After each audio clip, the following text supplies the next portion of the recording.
Bora fechar então o nosso último exercício aqui da nossa prova da FUVEST 2021, segunda fase, né? Fizemos aí todos os exercícios da FUVEST 2021. Vale a pena você procurar na playlist, né, que a gente criou isso com o título de FUVEST. Tem todos os exercícios lá que caiu nesse vestibular de 2021. Qualquer dúvida, sempre escreva para a gente. Essa questão, última questão aqui, que aborda um pouquinho sobre leis de Newton, né, componentes aí da resultante, e também sobre equações básicas daí do MOVE, né? Uma questão que não é inédita. Já vi questões muito parecidas com essa, mas que vale a pena a gente. Ainda bem que a FUVEST na última questão nos deu um alento, né? Uma questão muito difícil, não. Questão tranquila que eu acho que você conseguiria resolver tranquilamente nessa questão. Bom, mas vamos lá. Então, primeira questão. Questão número 6. Um caminhão escorregando, carregando em uma caixa trafega em linha reta uma velocidade de 36 km por hora. O aluno que já está esperto já imagina, isso aqui ele não me deu à toa. Já deixo aqui como 10 metros por segundo para eu já não esquecer. Tá? O coeficiente de atrito estático entre a superfície da caixa e a superfície da carroceria é de 0,4. Também importante aqui porque tem atrito. Não há ganchos ou amarras prendendo a caixa do caminhão, a caixa ao caminhão. E sabendo disso, e ao notar o sinal vermelho à frente, o motorista freia suavemente o caminhão para que a caixa não deslize. Não é? Então, o que ele tende a acontecer? Quando ele freia, a caixa tende a vir para frente. Né? O movimento aí natural dela é que se eu frear, a caixa ela tende a escorregar para frente, aí pode bater, pode estragar aí a nossa caixinha. E ele pergunta assim: desenhe um diagrama de força, um diagrama do corpo livre, indicando as forças que atuam sobre a caixa durante a frenagem. Então, se tem frenagem, a gente vai ter primeiro. Vamos colocar, se for, vou desenhar na própria caixa aqui mesmo para a gente deixar ela já pronta. No item A, vamos colocar o item A aqui, ó. Deixar o item A, o item A aqui, ó. Vamos colocar o item A e a gente desenha na própria caixa. Quais são as forças que você tem, né? Primeiro, força-peso, porque essa caixa tem um peso aqui, ela tem massa, então vai ter peso, certo? Eu também tenho uma força normal, eu vou colocar aqui as letras que significam cada uma delas. E para onde vai ser a minha força de atrito, né? A força de atrito aqui dela vai ser aplicada, o movimento dela tende a ir para frente, então a minha força de atrito ela tende a vir para trás.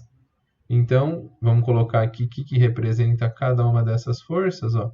Então, aqui a gente tem, primeiro, para baixo, todo o corpo que tem massa tem peso, tem a força normal e tem a força de atrito aqui. Tem alguma força empurrando ela para frente? Não. Aí é por conta mesmo da inércia dela que permaneceria no movimento do carro.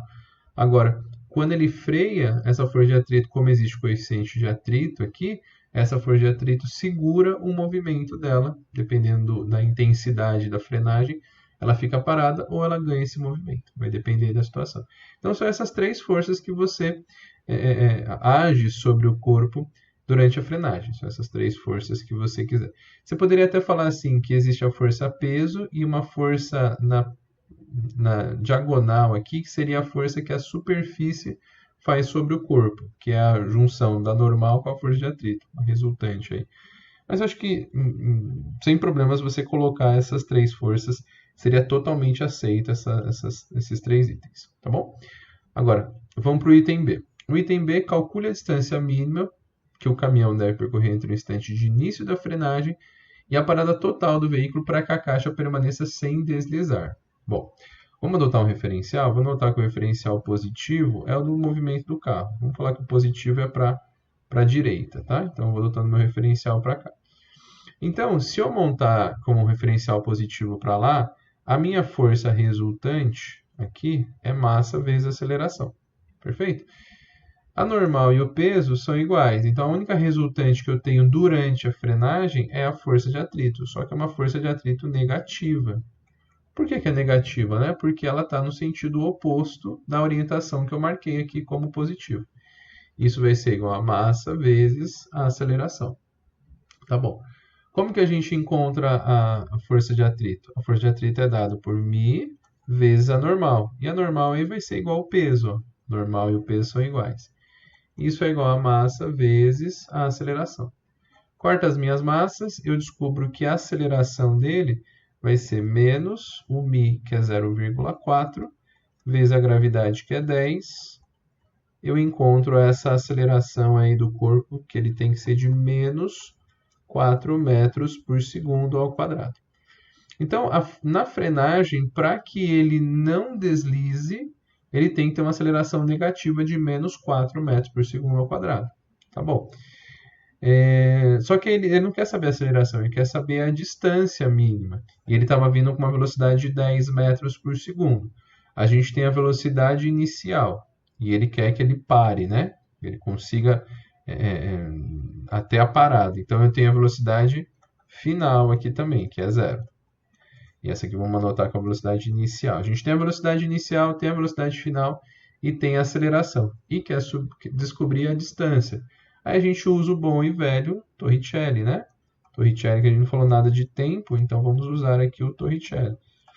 Então ele vai ter que parar, ou seja, a velocidade final dele vai ser 0, a inicial dele vai ser 10 ao quadrado, mais 2 vezes a aceleração dele, que é menos 4, que está vendo na frenagem, vezes esse ΔS. Fazendo isso, a gente pode passar para lá, vai dar 8 ΔS é igual a 100. Portanto, esse deslocamento realizado pelo corpo tem que ser de 12,5 metros, que ele tem que frear e parar para que a caixa não deslize. Isso é importante, né? Então, ele vai, se ele fizer durante a frenagem, ele parar em 12 metros, essa caixa começa a se movimentar. Agora, o 12,5 é aquela iminência do movimento. Se ele parar numa distância maior do que 12, a caixa continua paradinha lá, sem mudança no seu ponto aqui, onde ela está. Tá bom. Agora, no item C. Se o motorista frear totalmente o caminho em 1,5 segundo, a caixa deslizará da carroceria? Bom, o que a gente descobre se a gente falar isso, né? Se ele gastar aí, frear em 1,5 segundo, a gente pode descobrir a distância com que ele foi. Se essa distância for menor do que 12,5, ele está em movimento. Se não, ele não está. Então, a gente poderia falar assim, ó, ΔS é o V0T, aí mais AT quadrado sobre 2. Existem outras maneiras que você poderia resolver esse exercício. É uma das, tá? Depois eu vou dizer como que você poderia também resolver. A velocidade inicial dele é 10, vezes o tempo de 1,5, menos aqui a aceleração dele de menos 4, aqui é mais, né? Mais vezes o tempo de 1,5 ao quadrado, dividido tudo isso por 2. Fazendo essa conta, esse ΔS aqui, ele vai dar 15, né? Que é o 10 vezes 1,5. Aí esse mais com menos pode... Vamos simplificar esse 2 com esse, né? Isso vai dar menos 2. 1,5 ao quadrado dá 2,25. Vezes menos 2, isso dá 4,5. Ou seja, ele vai frear aí em 10,5 metros. Né? Então, essa frenagem 10,5 metros, a caixa vai deslizar na carroceria. Então, a resposta... A gente vai marcar isso aqui, é que sim. Vou até marcar de vermelho aqui como a resposta é sim, pois o deslocamento aí, ele é menor do que o ΔS. Vamos colocar assim como ΔSR, o meu ΔS como referência aí. E aí, como ele gastou, ele teve uma distância menor do que o valor que ele está, a gente encontrou que ele freia. Se esse padrão, se a distância for menor que 12,5, a caixa se movimenta. Se for maior, ela não se movimenta. Você poderia também usar aí a relação de força resultante, da mesma maneira, né? Com o tempo, você conseguiria, de repente, encontrar a variação da velocidade dividido pelo tempo, você acharia a aceleração, né? E aí você saberia que a força resultante ela vai ser maior do que a força de atrito. E ela vai conseguir fazer esse movimento. Aí é o critério que você vai usar você escolhe e acha o melhor para resolver.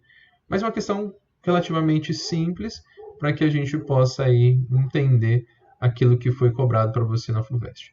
Espero ter te ajudado nessas questões da FUVEST. A gente tem como proposta aí mais à frente ir resolvendo as questões mais antigas de 2020, 2019, enfim, todas essas.